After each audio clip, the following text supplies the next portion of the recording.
Ngayong araw, muli nating balikan at tuklasin ang isa sa pinakamakasaysayang lugar dito sa Maynila, ang Escolta.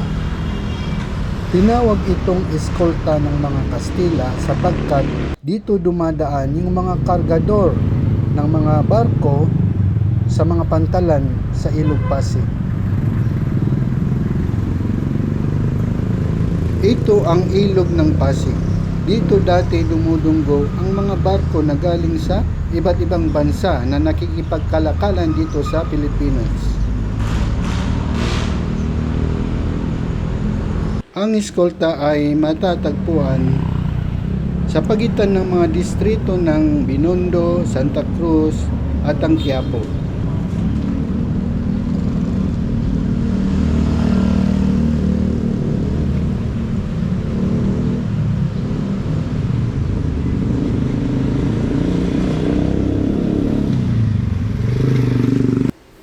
Mangilan-ilan lang ang mga lumang building na nakatayo ngayon dito, katulad ng isang ito.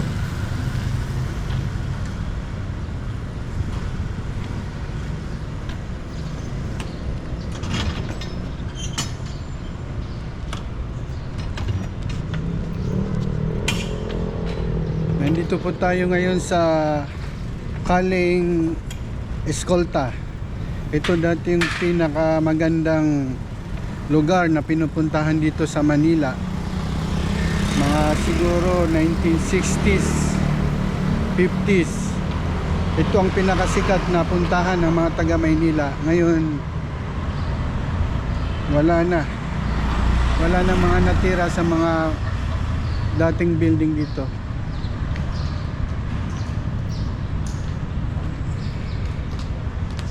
Unang sumikat ang Escolta noong panahon ng mga Amerikano dito sa Pilipinas noong 1920s at 30s. At isa ito sa pinaka-apektado na area dito sa Metro Manila noong panahon ng World War II.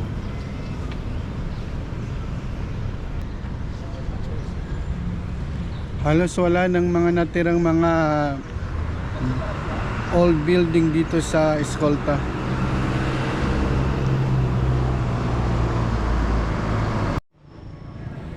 Kung mapapansin nyo, ang mga building dito dati sa Escolta ay hango sa mga disenyo ng mga building dati sa Amerika.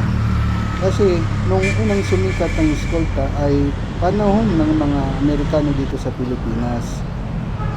Kaya karamihan dito sa mga building dito ay hango sa mga o katulad ng mga building sa Amerika dati.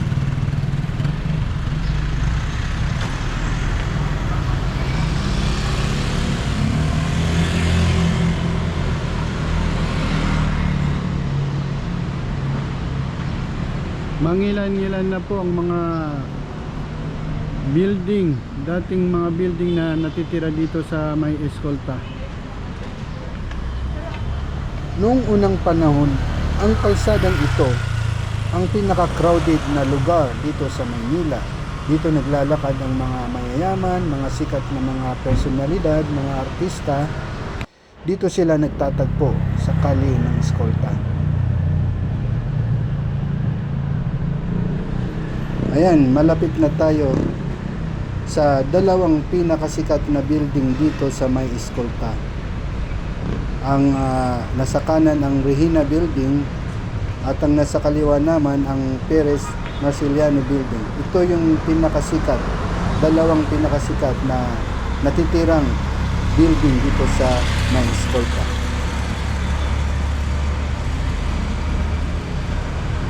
Ito siguro ang isa sa pinakamatandang building dito sa Escolta. Ito ang Regina Building. Isa ito sa dalawang pinakamatandang gusali dito sa may Escolta. At para sa akin, ito ang pinakamaganda. At katulad ng katabi niyang Perez Samiliano Building, ito rin ay nanalo noong panahon ng mga Amerikano bilang isa sa pinakamagandang building sa buong Maynila.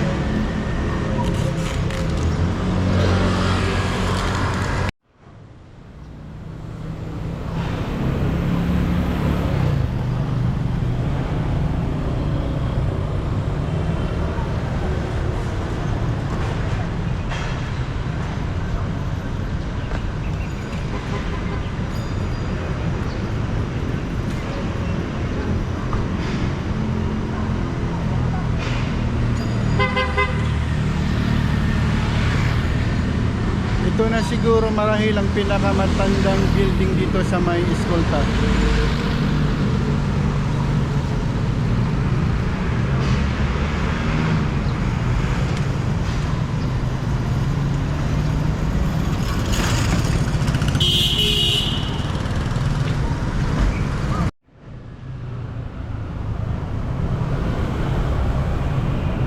Ang Perez Samiliano Building ay nanalo bilang pinakamagandang building sa buong Maynila noong 1928. Ito ay kalaunan nabili ni Si Liangteng, isang Chino na nagmamay-ari sa kumpanya na First United Building.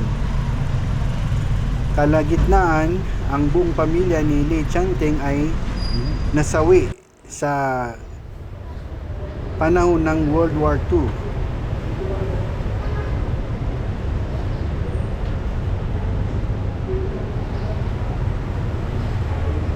Pasukin po natin ang Perez Samiliano Building para makita natin ang loob nito.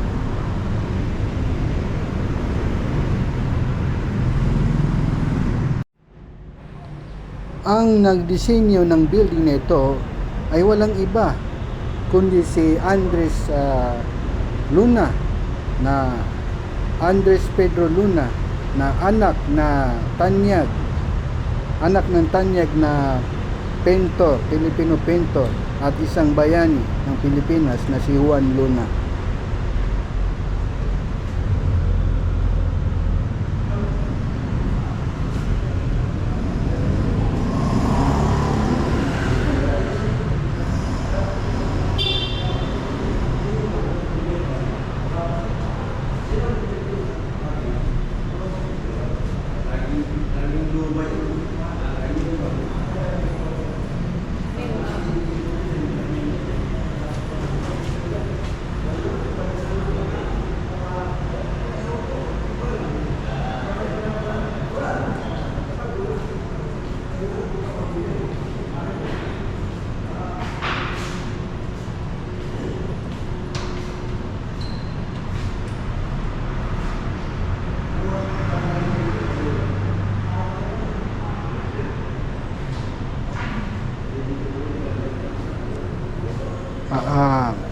Itong building na ito ay siguro nasa 8 or 10 palapag.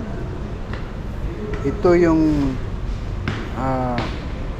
paakyat papunta sa taas ng building na ito. Ito po yung hagdanan na parang paikot-ikot. Saka na lang po natin to akyatin.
Yan ang simbahan ng Santa Cruz.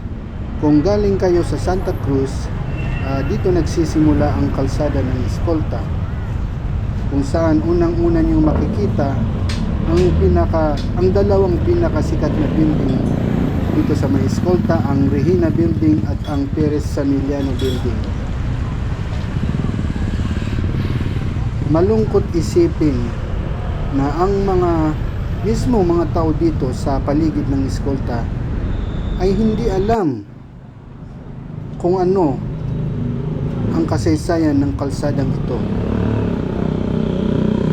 Napakahalaga ng Escolta at nararapat lamang na bigyan ito ng mas maraming atensyon mula sa ating pamahalaan, lalo na ang Department of Tourism at ang lokal na pamahalaan ng Maynila. Ang kalsadang ito ay isang mahalagang bahagi ng kasaysayan ng Maynila at ng buong Pilipinas. Kung mapapangalagaan at mapapahalagaan ito, maaaring maging isang pangunahing destinasyon hindi lamang para sa mga lokal na turista kundi pati na rin sa mga turista galing sa ibang bansa. Ang Escolta ay nagsisilbing isang time capsule ng kasaysayan ng Maynila.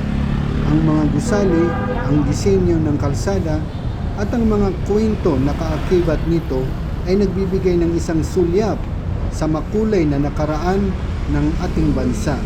Kung ito ay mapapaayos at mapapangalagaan, magiging isang mahalagang pook na nagpapalaganap ng ating kultura at kasaysayan sa mga susunod na henerasyon.